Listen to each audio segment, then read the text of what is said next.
The money in your pocket is worth something today, but nobody can explain why. There is no gold behind it, no silver, nothing. Just a promise. And that promise has been broken before, many, many times. You use money every single day. But do you actually know what it is, where it came from, and who really controls it? The story of money is not boring. It is full of tricks, collapses, emperors, and secrets. By the end of this video, you will never look at money the same way again. The story you were taught, and why it is wrong. Almost every school textbook tells the same story about money. It goes like this. Long ago, people traded. You had chickens. Your neighbor had bread. You swapped. Simple. But eventually, trading got too complicated, so someone invented money to make it easier. It sounds logical. It sounds clean. There is just one problem. It never happened. For the last 100 years, anthropologists have searched the entire world for a single society that actually worked this way. A real community that used barter before money. They never found one. Not even one. The barter economy that supposedly gave birth to money is a myth. A story someone made up that got repeated so many times people stopped questioning it. So if money did not come from trading chickens, where did it actually come from? The real beginning, debt. Money did not start with objects. It started with memory. Picture a small village 10,000 years ago. You help your neighbor fix his roof. He does not pay you anything. He just owes you. That invisible debt sits between you until one day he gives you some grain. And just like that, the debt is gone. That is the real first money. Not a coin, not a shell, a memory. A record of who owes what to whom. We can actually prove this. The temples of ancient Mesopotamia were recording debts in silver 5,000 years ago, long before the first coin ever existed.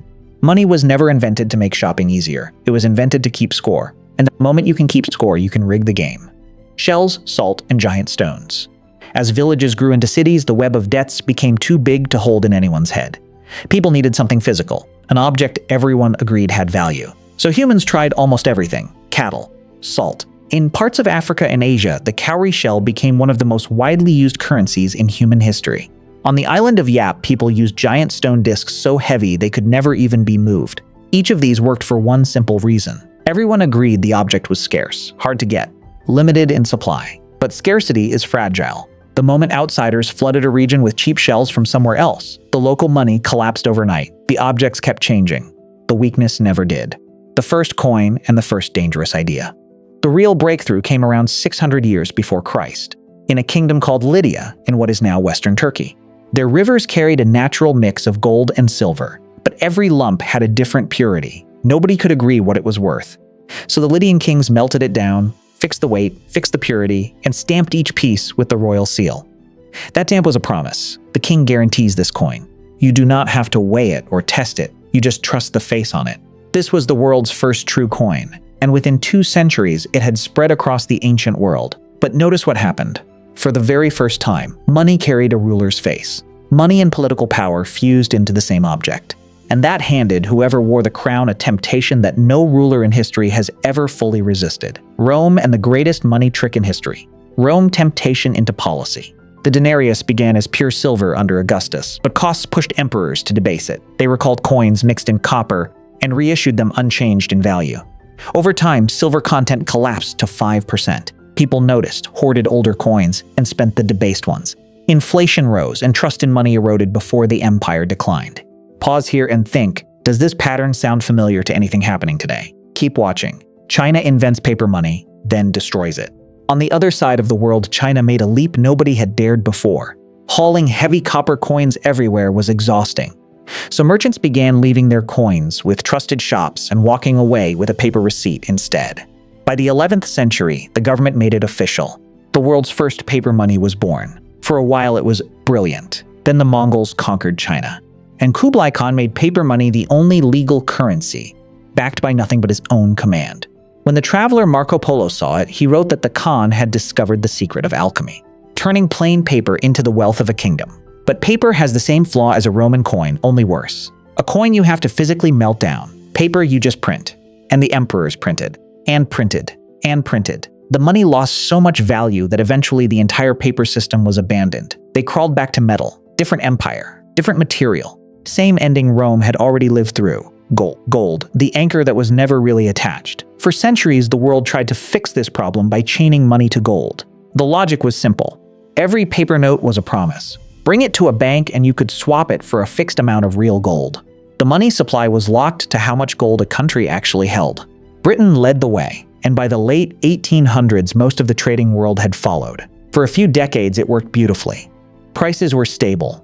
People trusted their money. But gold has a hard limit, and when a big war comes, a government needs to spend far more than its gold reserves allow. So during the First World War, country after country quietly suspended the rule and printed what they needed. The anchor, it turned out, was only ever attached when it was convenient. Germany, 1923, when money became worthless paper. After losing the First World War, Germany was forced to pay enormous sums it simply did not have, so it printed, around the clock. By 1923, the money broke completely. Prices doubled every couple of days. A loaf of bread that cost a few coins before the war cost hundreds of billions of marks by the end of that year. People burned banknotes for heat, because the paper was cheaper than firewood. An entire nation's life savings was wiped out in a matter of months. Same pattern as Rome. Same pattern as China. Only now it took months instead of centuries. And the destruction it left behind helped drag the entire world into another war. Does it scare you that this same pattern has repeated so many times throughout history? You are right to notice that. 1971, the day money lost its last anchor. After World War II, the Bretton Woods system tied currencies to the US dollar and the dollar to gold. It worked for decades until overspending broke the link. In 1971, Nixon ended gold convertibility. Money became fiat, backed only by trust. Since then, purchasing power has steadily declined. The numbers stay the same, but what they buy keeps shrinking. Same system, different form. 2008, the crash that changed everything. For decades, the system seemed stable, until 2008. Banks packaged risky mortgages as safe and built layers of bets on top. When housing prices stalled, the structure collapsed. Lehman Brothers fell in days. Governments created trillions to rescue banks, while ordinary people lost jobs, homes, and savings. Those who caused the crisis were saved, and millions began questioning why trust in such financial institutions exists. Bitcoin, money with no king. During the 2008 crisis, someone asked a radical question.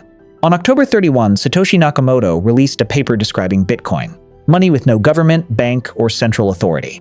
It relies on a public record shared across global computers, impossible to alter. Its supply is fixed at 21 million.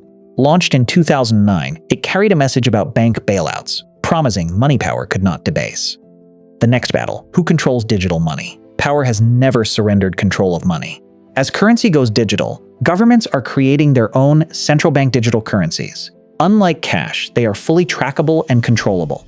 Every transaction can be monitored and money can be programmed, restricted, limited, even expired. China is already deploying this at scale, and over 100 countries are developing similar systems, signaling a major global shift in how money may soon function.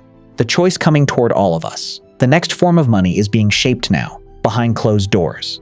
Two visions compete, one decentralized, limited, beyond control, the other fully monitored, controllable, and restrictable. History shows money begins with trust, then power captures and erodes it until collapse. Today repeats that pattern. The real trick works on the unaware. Now you are paying attention.